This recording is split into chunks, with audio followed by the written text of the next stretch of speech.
आध्यात्मिक पथ की कहानी सुनने वाले सभी श्रोतागणों को जय श्री राधे, जय श्री कृष्णा। दोस्तों, अगर आपको मेरी कहानी पसंद आती है तो मेरे चैनल को लाइक से सब्सक्राइब जरूर कीजिएगा और मेरे छोटे से चैनल को भी एक बड़ा चैनल जरूर करें। डर से जीतना सिखाते हैं भगवान हनुमान। हनुमान जयंती पर बजरंगबली की 5 कहानियों से सीखें कैसे अपने रास्ते में आने वाली परेशानियों से हम निपटते हैं। आज हनुमान जयंती है। कहते हैं कलयुग में एक ही जीवित देवता है हनुमान। चैत्र शुक्ल पक्ष की नवमी पर राम जन्मे, पूर्णिमा पर हनुमान। भगवान हनुमान से जो सीखना चाहिए वो है निर्भय रहने की कला। हनुमान विश्वास के देवता है। विश्वास दोनों तरह से हो, परमात्मा पर भी, स्वयं पर भी, बाहर से भी और भीतर से भी। भरोसा ही एकमात्र चीज है जो सूर्य को मुंह में रख लेने से लेकर समुद्र लांघने तक के काम करवा लेता है। इंसान के जीवन में 3 ही भाव होते हैं, पहला हर्ष, दूसरा शोक और तीसरा भय। हर्ष यानी खुशी, शोक यानी दुख, जब भय का मतलब होता है डर। डर ही सफलता के रास्ते की सबसे बड़ी रुकावट है। डर असफलता का भी होता है, सफलता को बरकरार रखने का भी। भय बाहरी भी होता है और भीतर का भी। डर कोई भी हो, ये हमें जिंदगी में आगे बढ़ने से रोकता है। भगवान हनुमान से सीख के कैसे अपने ऊपर डर को हावी होने से रोका जा सकता है। आइए चलते हैं इसी श्रृंखला की पहली कहानी की ओर। दूर से जो चीज समस्या की तरह दिखती है वो समाधान भी हो सकती है। रामायण का एक किस्सा है। रावण ने सीता का हरण किया तो उनकी खोज में राम और लक्ष्मण जंगल में भटक रहे थे। सबरी के कहने पे वे सुग्रीव की सहायता मांगने गए। सुग्रीव अपने भाई बाली से बचने के लिए ऋषिमुख नाम के पहाड़ पर रहते थे, क्योंकि बाली एक सांप के कारण इस पहाड़ी पर नहीं आ सकता था। राम और लक्ष्मण को ऋषिमुख पहाड़ के पास देखकर सुग्रीव घबरा गए। उन्हें लगा कि बाली खुद नहीं आ सकता तो उसने मुझे मारने के लिए योद्धा भेज दिए हैं। सुग्रीव ने हनुमान से कहा कि वो उनकी रक्षा करें। हनुमान ने जवाब दिया कि बिना ये समझे कि वो लोग कौन हैं, कोई फैसला नहीं करना चाहिए।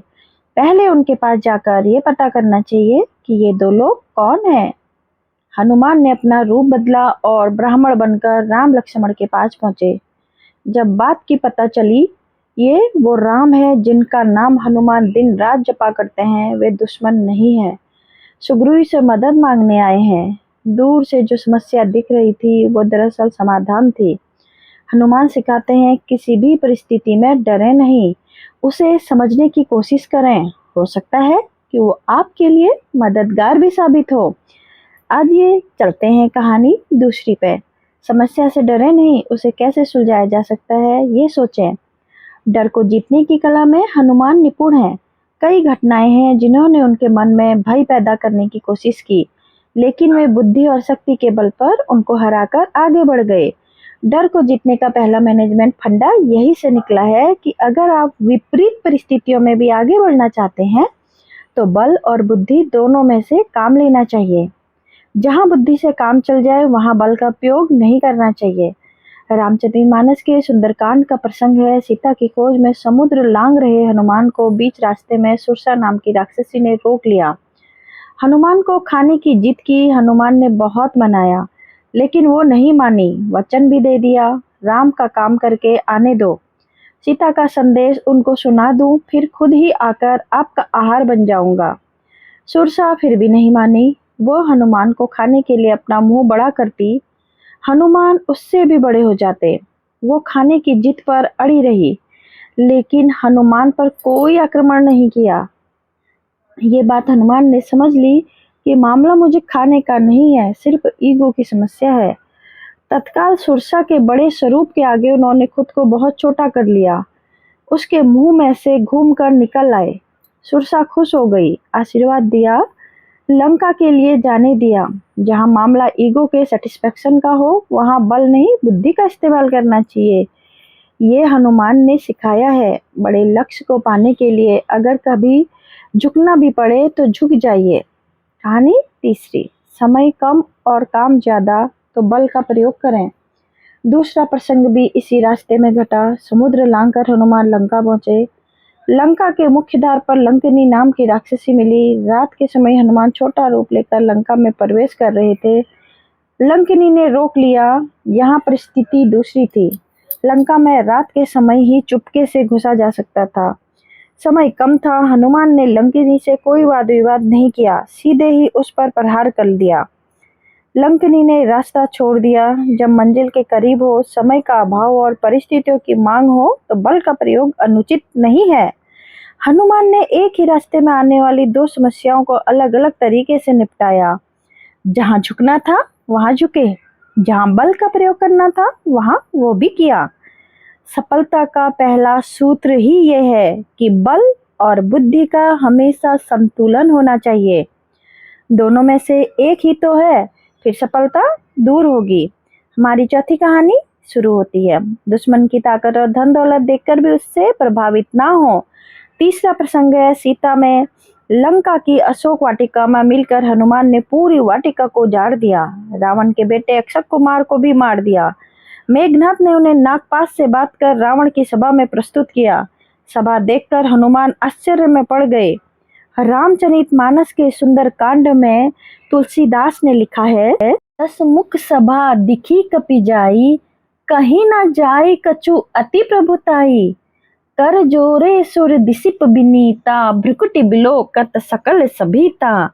देख प्रताप न कपि मन शंका, जिमि अहि गण महु गरुण असंका। ये हमारे सुंदरकांड रामचरितमानस से लिया गया है। इसका अर्थ है, रावण की सभा को देख हनुमान को आश्चर्य हुआ। ऐसा प्रताप जिसका बखान संभव नहीं। देवता और दिक्पाल हाथ जोड़े खड़े हैं, डरे हुए केवल रावण की भ्रुकुटियों को ही देख रहे हैं।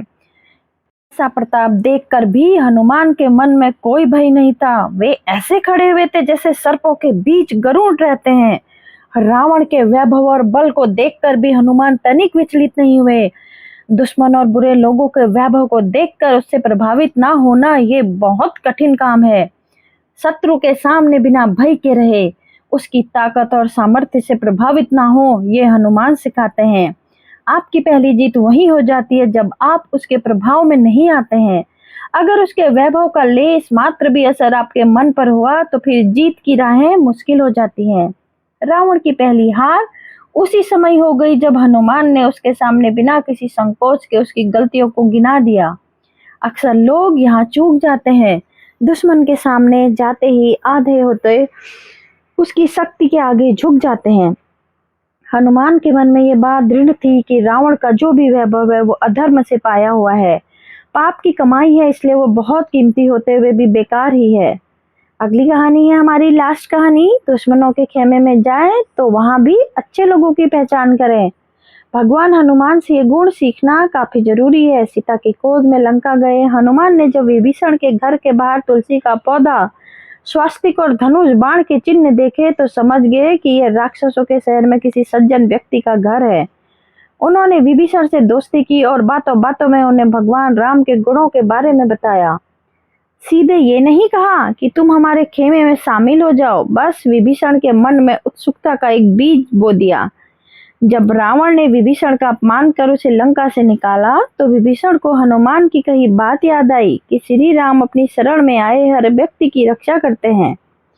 वह सीधा राम की शरण में पहुंच गए। हनुमान ने समझ लिया था कि अगर लंका जीतना है तो ऐसे किसी व्यक्ति की जरूरत पड़ेगी जो उस जगह वहां के लोगों के बारे में अच्छे से जानता हो। उन्होंने बिना सीधे कोई बात कहे विभीषण को राम की शरण में आने का संकेत दे दिया था। ये कहानी सिखाती है, जब भी आप अपने दुश्मन के खेमे में जाएं तो वहां भी अपने लिए लोगों के चुने जो जीतने में आपकी मदद कर सकते हैं। हनुमान जयंती पर करें सुंदरकांड का पाठ और हनुमान जी से सीखे आत्मविश्वास कैसे बढ़ाएं और कम से कम और बड़ा काम कैसे करें। जय बजरंगबली, पवन सुत हनुमान की जय। जय श्री राम।